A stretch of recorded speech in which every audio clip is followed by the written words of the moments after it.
Hey guys, what's going on? Brandon here with Texas Plinking with a video I am quite excited for. A little bit of a different format than usual, but I'll explain why. Those of you that are not new around here know that I love all kinds of shooting, from revolvers to other kinds of handguns, medium guns, long range guns, bolt guns, all of that good stuff. But in case you are new around here, I have said multiple times that long range shooting is among my favorite form of shooting. So I'm going to discuss why that is. But to give some structure onto this video, why I'm even making it, what this video is actually a compilation over the last 1 year of some of my guns that I have built up for medium to long range shooting. And so that should be pretty fun. A lot of old footage, quite a bit of new footage as well I shot just for this video. But with all the guns, there's a common theme. You guys might have picked up on it from the intro. That theme being regarding Vortex Optics. So about Vortex Optics and Texas Plinking. Vortex Optics jumped on board to help out with some builds on the channel just about 1 year ago. It was last summer. I think it was late July, early August. So about a year now. And they stepped up and started helping out quite a bit. Quick disclaimer though, I've never had an exchange of money with Vortex, but they have been awesome enough to help me out with certain builds. I might put in a word and say that I'm working on X rifle, and then they'll supply an optic, or sometimes they'll let me know about a release before it's been released and I can start working around a build to present that. And I'm looking behind the camera. We've got a couple of those examples. That being said though, I'm just so thrilled and humbled that Vortex would want to even do anything regarding me and this YouTube channel, because before this channel got big enough, actually go back to my first video, as embarrassing as it is, I was rocking the Gen 1 Viper PST 2.5 to 10. Not long after that, the Gen 1 6 to 24 by 50. And even recently, I bought another Vortex because they stopped making it, so I still put my money where my mouth is. I do love Vortex Optics. So the fact that they want to partner with me for some builds is pretty awesome. So this video, what it is a thanks to them. And what I did was, over the last year, all my guns that are meant to stretch out to some range that are rocking Vortex glass, I want to just kind of throw them in this compilation shooting video. What this video isn't is a Vortex commercial. There's no reason for me to oversell them. I only rock optics that I personally like, and quite a bit's Vortex. I have shown other optic manufacturers. In fact, I'm also very humbled to be partnered up with Optics Planet, and they can help me source whatever optic I want. And that is a very cool opportunity, but still, I will represent quite a bit of Vortex because I personally like them.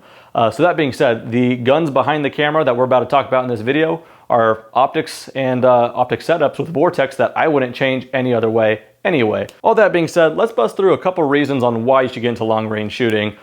This shouldn't take long at all. But the first one is obvious, it's fun. But so is, all kinds of other forms of shooting.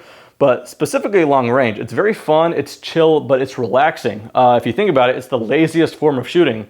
You're either sitting down at a bench or you're laying down prone. So that's a nice luxury to have when you're shooting. The second reason you guys should get into long range shooting is the constant battle of perfection and knowing you're never going to obtain it. The constant trial and error is actually really, really fun. Trying to get a setup as best as it can be for a specific purpose, trying to get better yourself, and then just knowing that the data could always be a little bit better or whatever, or shooting in this condition or that condition. You're never going to know the platform perfectly, but you can certainly try, and that in itself becomes very addicting. Next reason is you can take it as far as you want to, quite literally, but also just with the passion of it. You guys can just kind of throw on a optic on your existing rifle, hopefully a free-floated AR-15 even, for example, and you can stretch out to some range, some serious range if you want, and just kind of mess around with some plinking ammo. Or you can get a full-out custom build, start reloading your own ammo and getting really, really analytical about it. So you guys can take it as far as you want to go. Lastly, long range shooting is way more obtainable than you might think. Like I kind of mentioned on that last reason, you guys can just slap a scope on whatever else, and whatever seems like a challenge to you is now long range. You can start adapting on that. But as far as price point and everything like that, yeah, getting into the sport of recreational long range shooting or competitive is certainly more obtainable than you might think. That's a good segue to kind of get into it. What I'm going to do is I only have a decent array of rifles, but we're going to start from least expensive to most expensive on optics. Give you a quick little rundown on specs and kind of show some shooting on that platform itself. The first platform being showcased is this right here. This is a little 16-inch barrel free-floated AR-15. I did a full video on this, so I won't go too crazy into the rifle itself. In short though, this entire rifle did come together at the time for under $1,000, including the optic. This is a Vortex Diamondback Tactical 4 to 16 by 44. Right now you could pick it up on Amazon or Optics Planet for around 350 bucks. I'll put a link in the description to Amazon. Otherwise, if you want to go on Optics Planet, you guys can use the code Texas Plinking, save 5%. But yeah, 350 bucks. And what does that get you? You get an EBR-2C reticle on a first focal plane, 30mm tube, and those are some pretty hard-hitting specs for such a little package at 350 bucks. That being said, check out how this bad boy does at 686 yards with the 75 grain 223.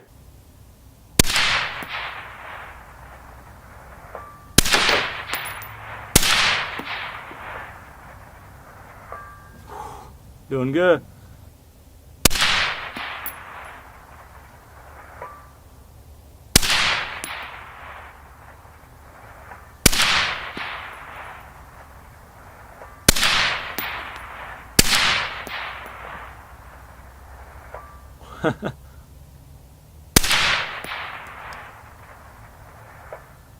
Kidding me?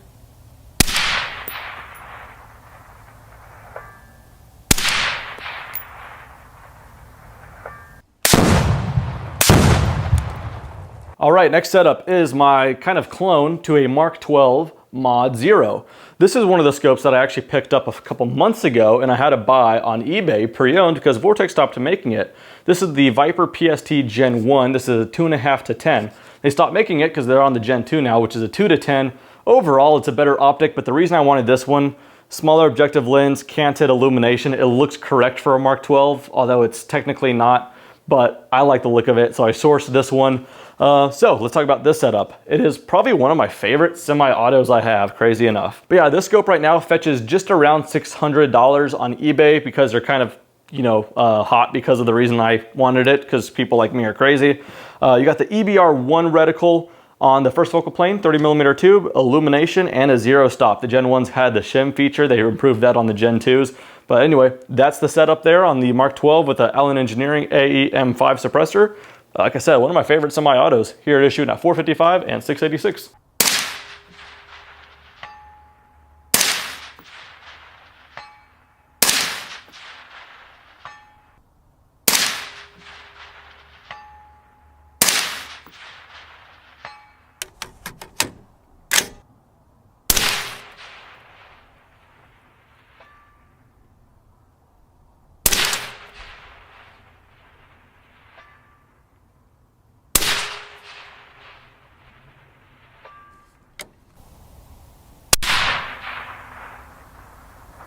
All right, the next optic showcase is this here, the Viper PST Gen 2. Now it's a 5 to 25 by 50. Like I said, I had the Gen 1 of this one.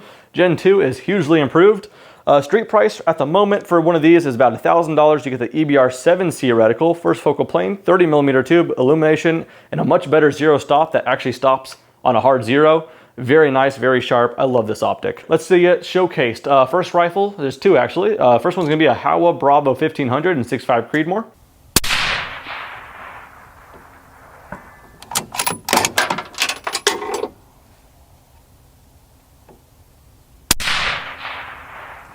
Yep.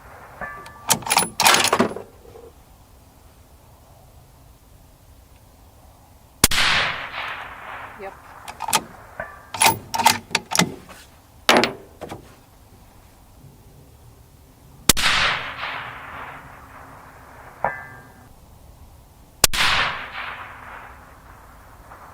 My subscribers may have seen that video already, but here's something new for you guys. Here is the CMMG Endeavor in 6mm arc shooting at, let's go, I think it was 1,000 yards and then 1,300 yards with a fair amount of ease with this scope. So check that out.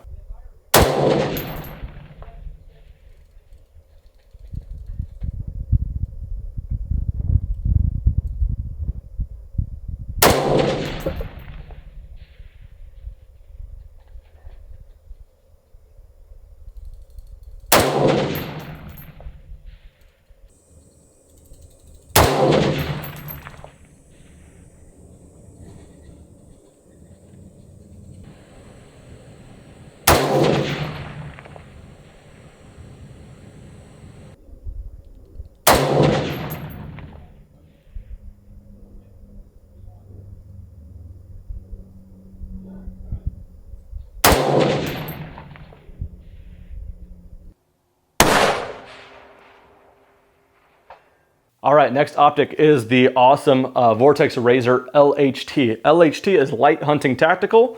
This is a hybrid between a tactical optic and obviously hunting with lightweight being in mind the whole time. So Vortex was really, really cool with me on this one. They let me know about this scope before it got launched, quite a bit before actually, so I can have some time to decide what kind of rifle I want to put it on and all that good stuff.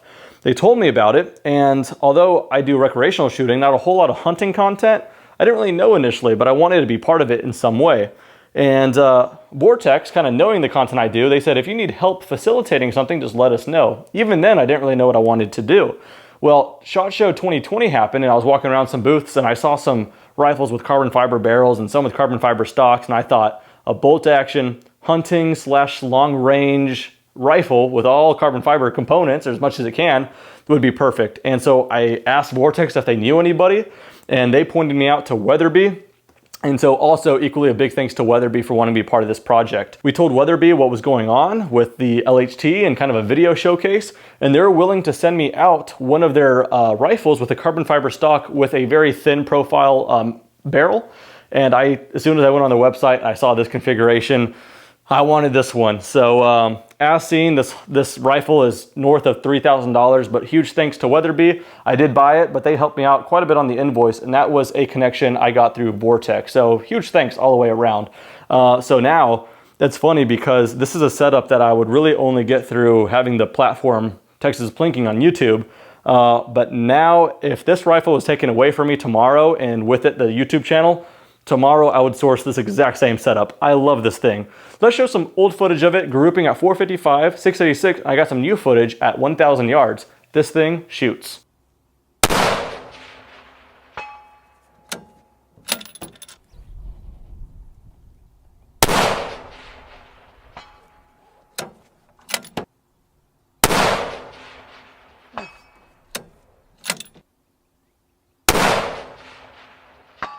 Man, that's a really good group.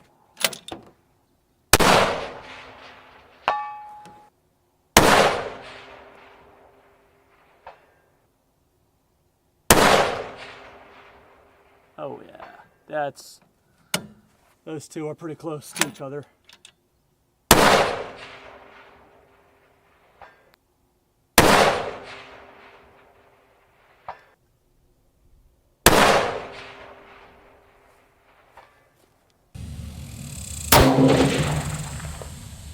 There you go.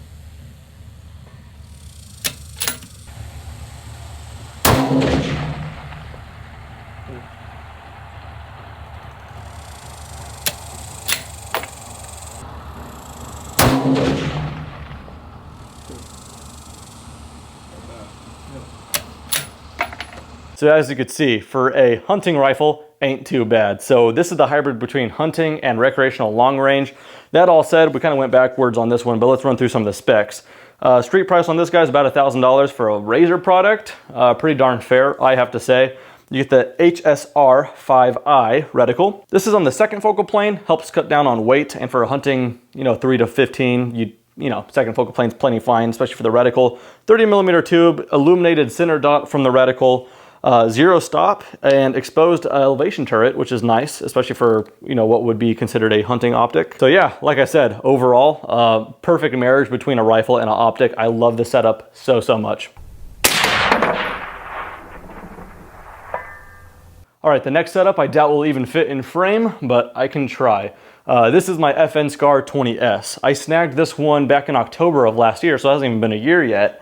And right away, I knew I wanted to put a Razor HD Gen 2 on this one, just because the color scheme is great, but actually the functionality of the Razor HD Gen 2s are honestly some of my favorites. I love it. This one happens to be the 3 to 18 by 50, and I think it's a perfect marriage with this guy. Yeah, the 20S, this optic, it really sits down nice and flat, and shoot, I really like it. Can't deny it looks really good, but let's talk about functionality. This here, as you see it with the EBR 7C reticle, retails right now for about $1,700. You got a first focal plane, 34mm tube, illuminated. You got a zero stop, locking turrets. You got this one feature I think is super cool. It's a revolution indicator. So once you go past your 0, 1, or 2 times, little thing pops out here and indicates 1 or 2 white rings to let you know what revolution you are on. There's way too many features I can't cram into a video that I kind of want to be a snap edit kind of thing, but it's a feature-rich optic. I like it quite a bit. Again, 3 to 18 zoom range on what is a 20-inch barreled 308. I think it's perfect. Let's go for that left one. Let's see if I can't hit that little swinger.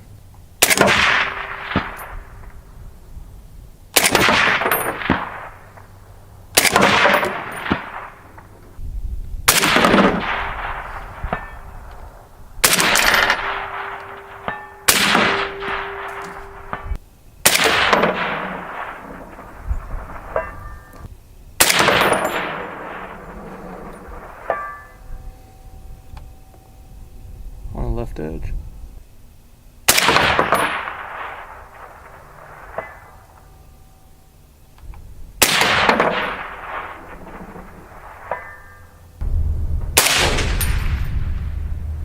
Here we go.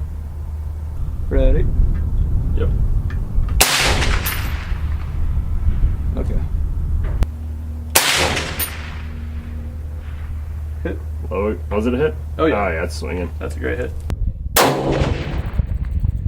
If I had any trouble getting that last gun in frame, this one's going to be even worse.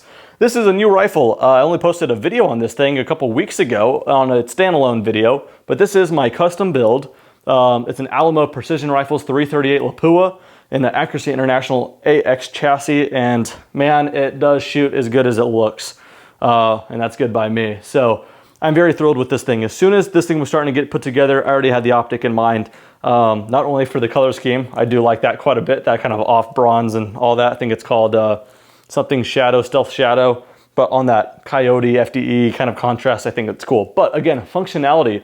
This, like the Scar that you just saw, except this is now a 4.5 to 27 by 56, which is pretty low power for what it is on 4.5, and then it gets all the way up to 27, and then of course with the 56mm objective lens.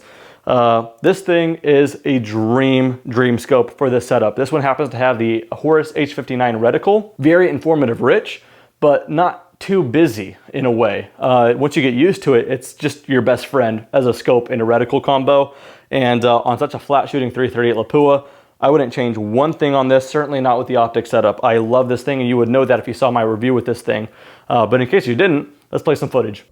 What's the temperature? The perceived temperature is 109 degrees right now. Nice.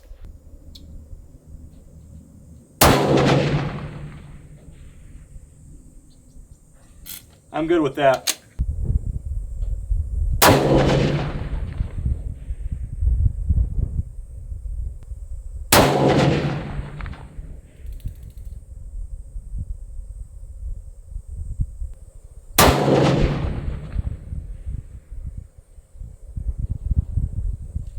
We're at 21.8 for elevation.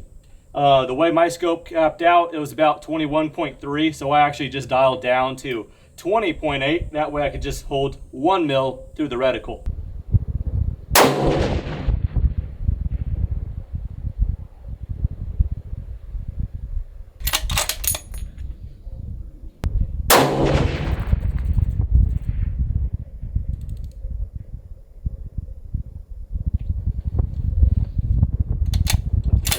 Yeah, as you can see, it shoots pretty lights out. Some of the specs, I already kind of mentioned the majority of them.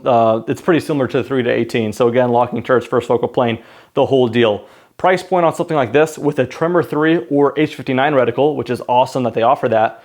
It's a pretty penny, it's $2,500. However, that rivals, you're talking Night Force ATACers, Schmidt and Benders, all kinds of stuff. And those are gonna be anywhere from $1,000 to $2,500 more than these optics. That's kind of the thesis with Vortex I found, is from their entry-level $300 optics all the way to their $2,500 optics, they are priced fair for what they're meant to compete with. Same is true for their top tier. Now that I think about it though, if you guys want to see some more content with this scope in particular, I have one with a Tremor 3 reticle I've used on the CMMG Endeavor 6.5 Creedmoor. That's an AR-10, and here's some footage of it at 455, 686, 1000, and might have even got a couple consecutive at 1 mile. So yeah, let's check that out.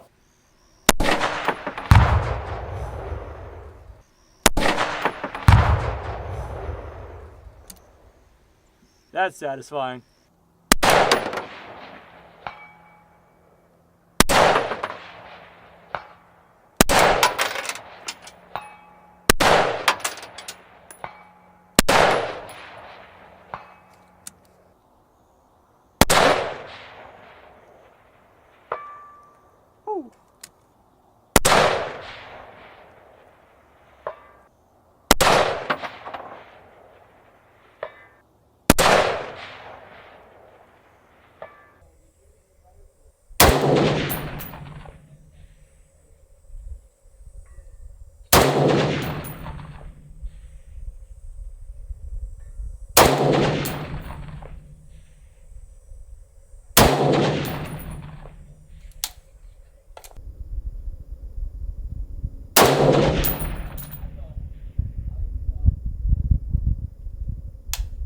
the hit indicator right there.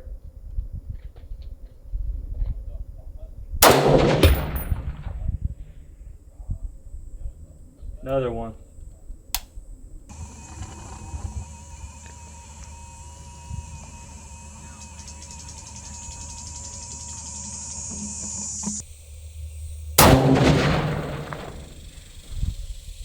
Nice.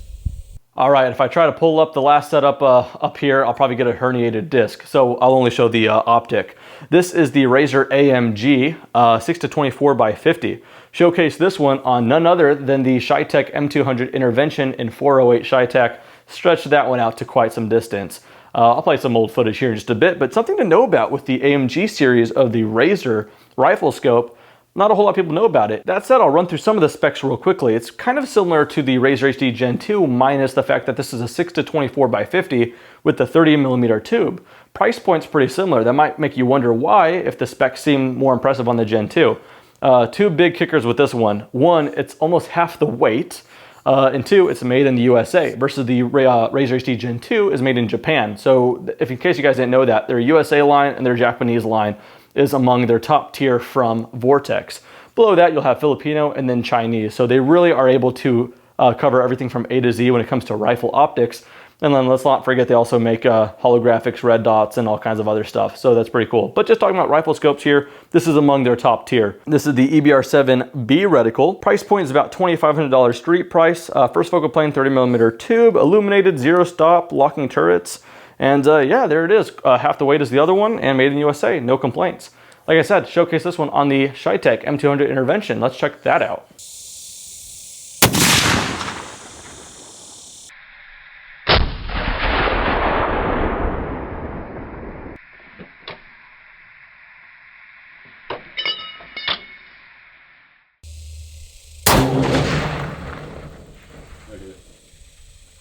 There's that delay.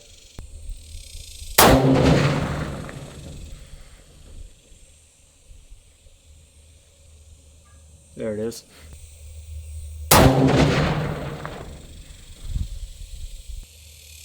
Ready.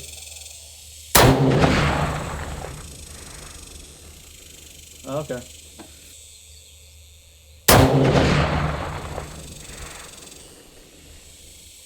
I got it. You got it? It's rocking.